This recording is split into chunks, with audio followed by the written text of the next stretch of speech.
Welcome to my another vlog guys. मेरो साथमा हुन्छ दिपन दाई र पछाडि होइसिन्छ मेरो दुईजना दाजुहरू प्यारो दाईहरू बुलेट भाइ पटटटट जम्मा आज हामी 6जना, दुईजना दाई अगाडि होइसिन्छ र हामी चाहिँ आज घुम्न गइरहेको थियौँ सर माइन्ड फ्रेस हुनलाई, यसो चिसो खान।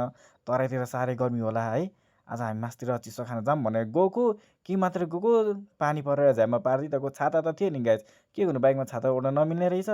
पछाडिको मान्छे सेफ भएन, अगाडि मान्छे त गाह्रो हुने रहेछ। त्यही भएर हामी एकछिन बस्यौँ गाइज। पानी रोकिन्छ अनि त्यसपछि हामी निस्किन्छौँ भनेको ठ्याक्कै पानी पनि रोकियो। त्यही भएर एकछिन बस्यौँ। पानी छुट्ने बित्तिकै हामी लाग्यौँ गाइस, हामी फेरि मासतिर लाग्यौँ चिसो खान। घुम्न जानु फेरि चस्मा नलाउँदा कुरै भएन, फेरि दिपन दाइको चस्मा पनि लगाइदिइहालेँ यही बेलामा। फेरि हामी त्यसपछि नन स्टप लाग्यो भ्यू हेर्दै मासतिर हाम्रो डेस्टिनेसन। फेरि डेस्टिनेसन कहाँ चाहिँ थाहा छैन गाइस, गएकै छौँ है हामी चाहिँ मासतिर। जेस भ्यू हेर्दै चाहिँ जानु चाहिँ मजै बेग्लै हुन्छ साथीभाइहरूसँग चाहिँ। है ठाउँहरू चाहिँ राम्रो रहेछ गाइस, यता राम्रो साह्रै मासतिर चाहिँ साह्रै राम्रो छ। त्यहाँ पुग्ने साथ अब हामीले एउटा फोटो त खिच्नै पऱ्यो। झ्याप झ्याप झ्याप राम्रो झ्याप उफ्री उफ्री खिच्यो। बेलामा चाहिँ बहिनीहरू हुँदैछ बाइक गर्नुभएको थियो है। जस्ट मिठो सम्झना छ उहाँलाई पनि, हामीले साह्रो सपोर्ट गरिदिनु, फोटो हाम्रो खिचिदिनु भयो ग्रुपको। र त्यसपछि हामी फर्क्यौँ। फर्किने क्रममा फेरि पानी पर्दै थियो, छिटो छिटो जाउँ भनेर चाहिँ फर्क्यौँ।